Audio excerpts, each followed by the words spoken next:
नमस्कार दोस्तों। अनुपम कहानियों की श्रृंखला में आज सुनेंगे सुप्रतिष्ठित एवं वरिष्ठ कथाकार दीपक शर्मा जी की कहानी मार्ग श्रांत। तो आइए सुनते हैं कहानी।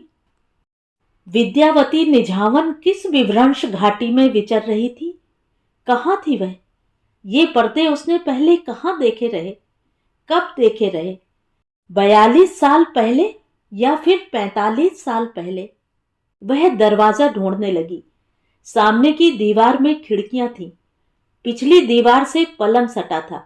दाईं दीवार में अलमारियां बनी थीं और बाईं दीवार में 2 दरवाजे थे।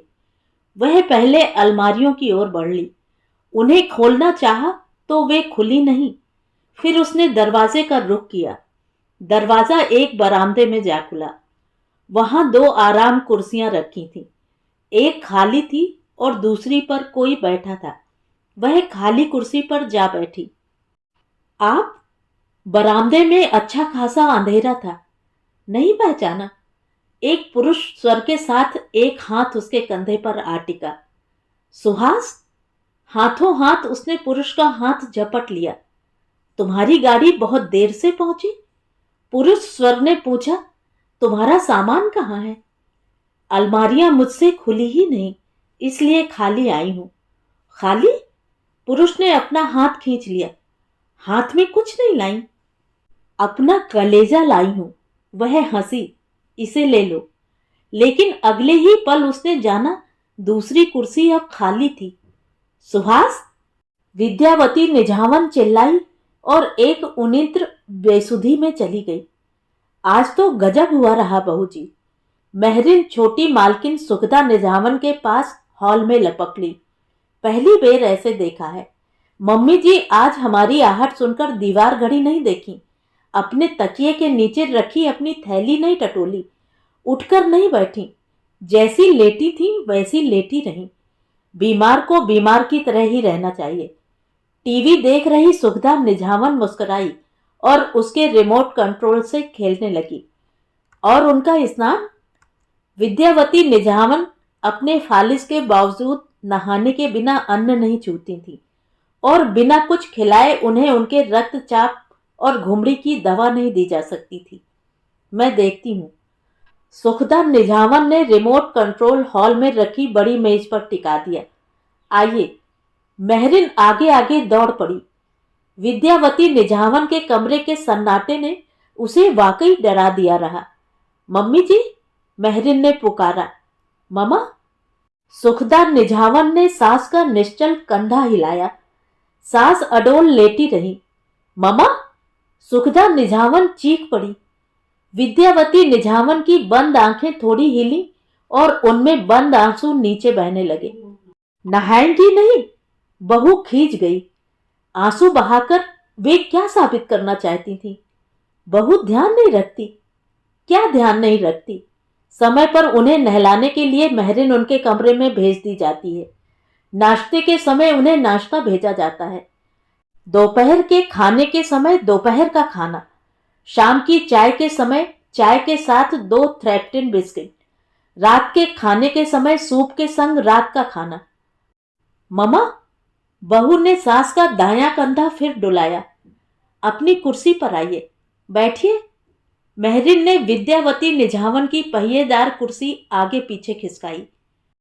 2 साल पहले विद्यावती निझावन के फालिज ने उसके शरीर के बाएं भाग को पूरी तरह से उसके बिस्तर पर ला चिपकाया था, किंतु योग्य डॉक्टर द्वारा निर्धारित दवा दरमन के और पति की स्नेहमयी सेवा टहल के बूते अब वह सहारा लेकर उठने बैठने में सक्षम हो ही गई थी और उत्साह उत्साह में बेटा मां के लिए तत्काल ऊंची कीमत वाली यह पहिएदार कुर्सी भी बाजार से उठा लाया था। कौन? सुहास? धीमी उसकी आवाज अशक्त उसकी देह के साथ कांपी। आज बात कुछ और है। महरिन पहिएदार कुर्सी उस कोने की दिशा में ठेलने लगी जहां वह रखी रहती थी। आप बाबूजी को बुला लीजिए।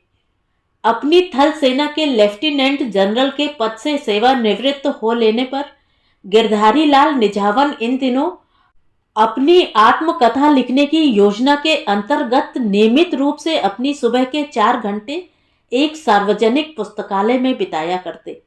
दिव्या, मोबाइल पर सूचना मिलते ही पति पत्नी के पास आ पहुंचे। दिव्या, विवाह के पहले ही दिन उन्होंने अपनी पत्नी के नाम का उपसर्ग पलट डाला था, विद्या को दिव्या बनाकर। विद्यावती निझावन तनिक नहीं हिली डुली। दिव्या, एक कुर्सी खिसकाकर वे पत्नी की दाईं बांह के बगल में बैठ गए और उसे सहलाने लगे।